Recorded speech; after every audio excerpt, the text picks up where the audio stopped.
Bonjour, j'espère que vous allez bien. Alors aujourd'hui, je vais vous proposer une recette de kachir, alors de la mortadelle. Je vais en faire en deux façons. Une façon où il y aura des olives et l'autre où il n'y en aura pas. Alors, pour ces recettes, quoi qu'il en soit, les ingrédients sont les mêmes, sauf qu'on peut varier pour la viande. Donc, dans celle où il n'y aura pas d'olive à gauche, vous voyez, je mets de la viande de poulet et de la viande hachée. Et celle-ci où il y aura des olives, il n'y aura que de la viande hachée.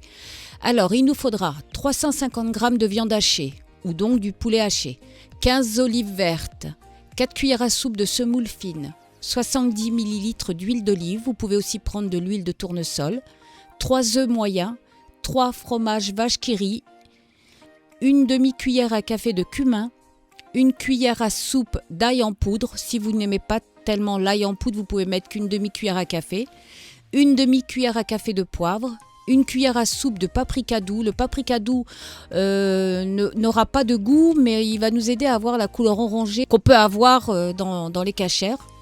Alors ensuite, il nous faudra une cuillère à café de sel.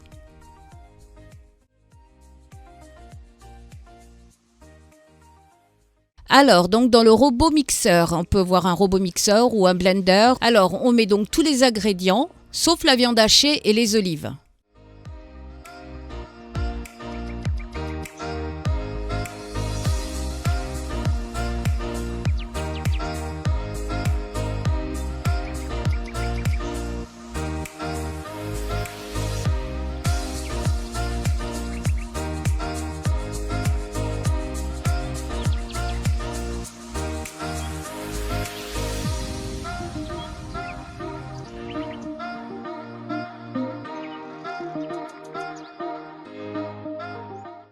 Alors là, maintenant, on ajoute la viande.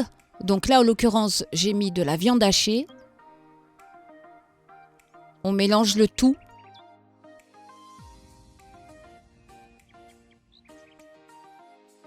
Donc on a une pâte, vous voyez qu'elle est déjà orangée, c'est grâce au paprika doux, donc je la mets dans un bol. Ça sent déjà très bon.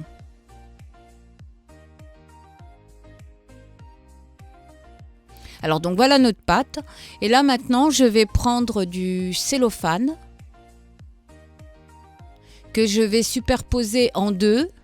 Donc là, comme vous pouvez le voir, c'est mes olives que j'ai préféré couper afin d'éviter de les mettre en entière, mais vous pouvez les mettre en entière si vous voulez. Donc alors, je prends deux feuilles de cellophane que je vais superposer l'une sur l'autre.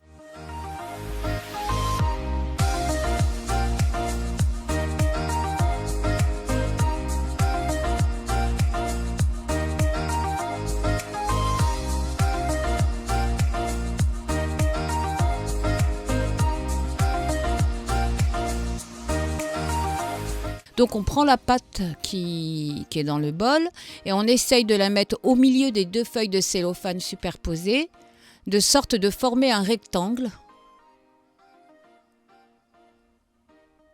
Alors un petit rectangle. Alors ce que je peux vous dire aussi, c'est qu'après il y aura une cuisson dans une couscoussière. Donc moi en l'occurrence ma couscoussière est grande, donc je peux me permettre de faire un boudin qui est assez long, un kachir qui est assez long. Mais si vous avez une couscoussière qui est petite, je vous conseille plutôt de le faire en deux fois. C'est-à-dire que vous formerez deux boudins de petite taille. Ça vous facilitera la tâche quand vous devrez la faire cuire dans la couscoussière.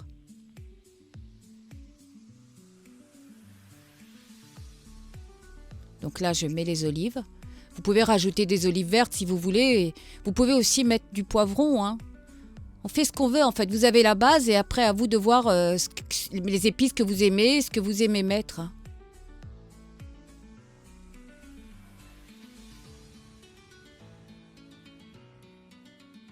Donc, le côté du bas, je le monte de sorte de faire un demi-boudin.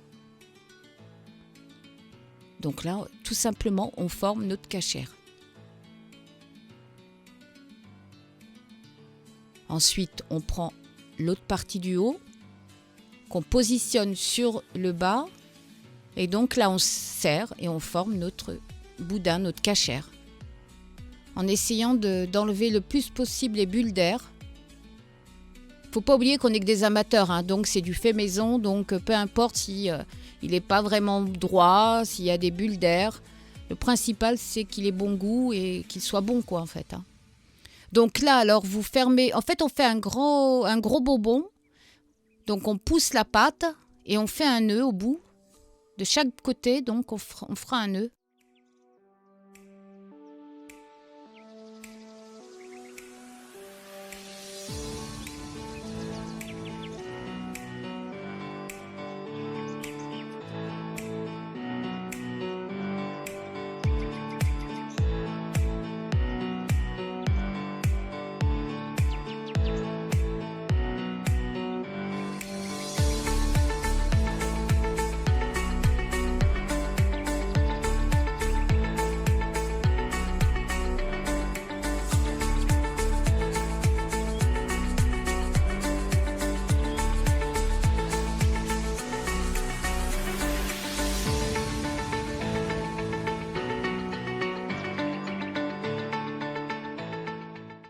Et puis après, je prends une feuille d'aluminium, je vais en prendre 2 et je vais envelopper encore comme un bonbon le cachère.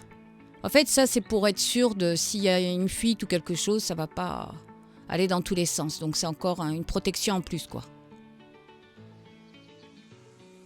Donc voilà, ma couscoussière, elle est grande. Donc là, je vais pouvoir mettre mes cachères à l'intérieur. Et une fois que l'eau elle a bouilli, j'attends 45 minutes.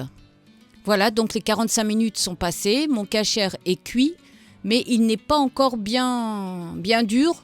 Donc je vais juste enlever l'aluminium et je vais le laisser toute la nuit au frigo. Vous voyez, il est encore un petit peu mou, mais il est cuit, hein.